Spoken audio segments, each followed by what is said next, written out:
2014 में आई इस फिल्म की कहानी एक हाइकिंग जर्नी को कवर करती है, जब चैरिल अपनी लाइफ में हिम्मत हार बैठी थी और परेशान होकर बिना किसी हाइकिंग एक्सपीरियंस के अकेले ही 1100 माइल्स की लंबी हाइकिंग पर निकल गई थी।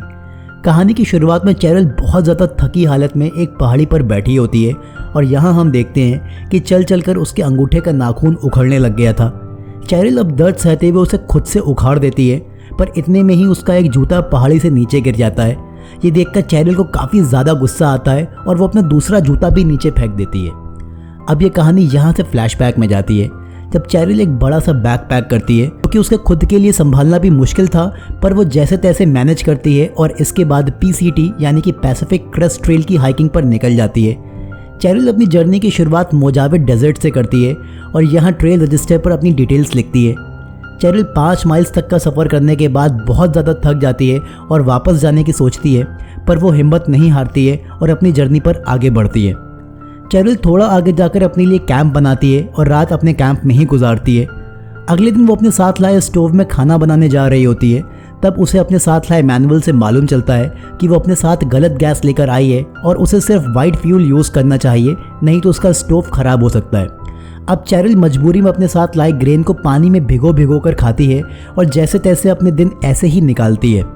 चैरिल ने 5 दिन में 30 माइल्स की जर्नी कंप्लीट कर ली थी, पर फिर भी उसे लगता है कि उसने हाइकिंग पर आकर गलती कर दी है और उसे वापस जाना चाहिए, पर वो तुरंत अपने इस थॉट को किल करते हुए आगे बढ़ जाती है। जर्नी के 8वें दिन पर उसके पास खाना भी खत्म हो जाता है और अब वो बिना कुछ खाए पिए ही आगे बढ़ती है और उसे रास्ते में एक फ्रैंक नाम का फार्मर दिखाई देता है जो कि अपनी फील्ड पर काम कर रहा होता है। चैरिल उससे जाकर कहती है कि वो उसे कहीं ऐसी जगह ड्रॉप कर दे जहां उसे अच्छा खाना और वाइट फ्यूल मिल जाए। फ्रैंक उससे कहता है कि फ़िलहाल तो वो काम कर रहा है और फ्री होने के बाद ही उसकी हेल्प कर पाएगा और तब तक के लिए वो चाहे तो पीछे खड़ी उसकी गाड़ी में आराम कर सकती है।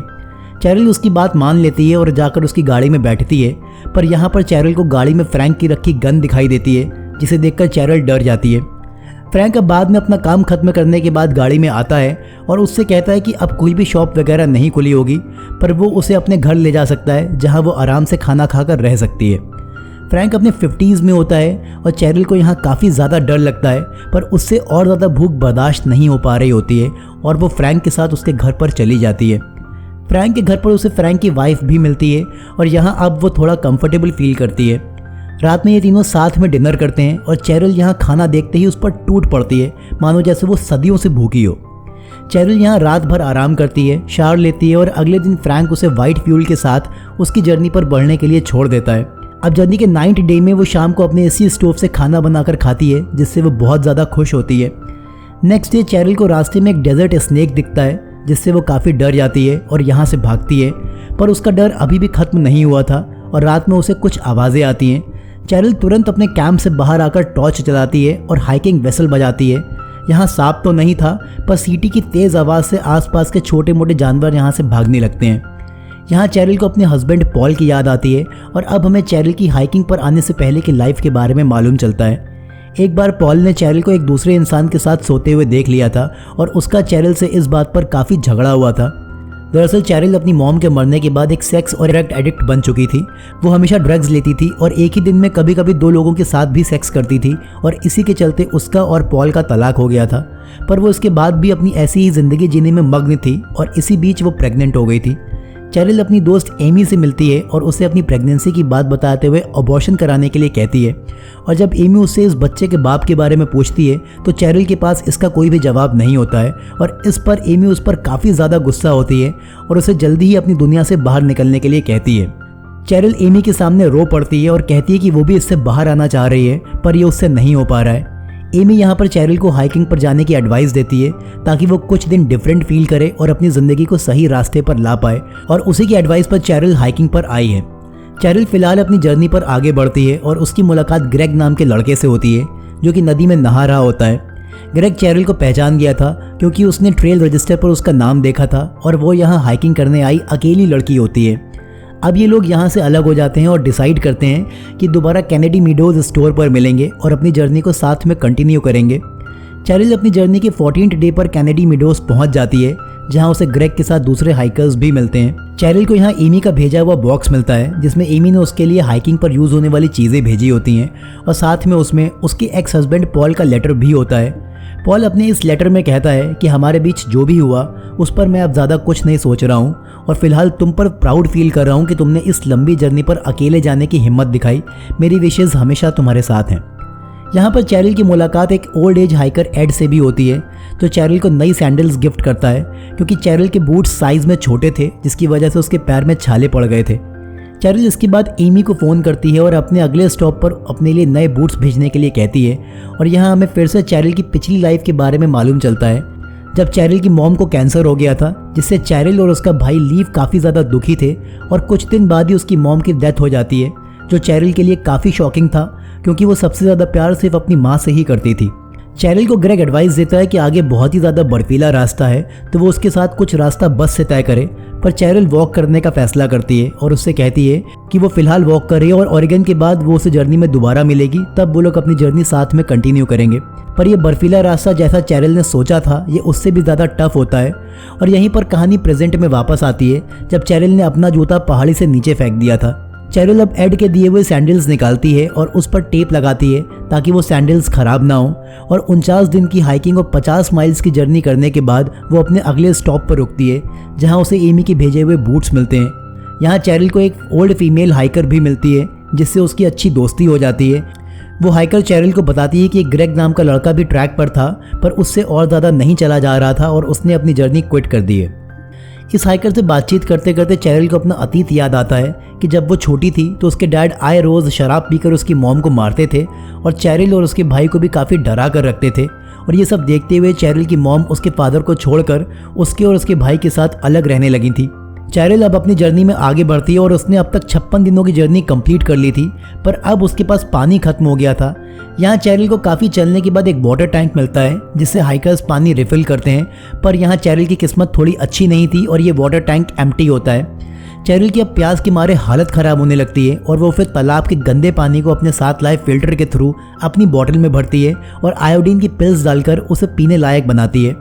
यहाँ 2 हंटर्स भी उसके पास आते हैं जो उसकी तरह प्यासे थे।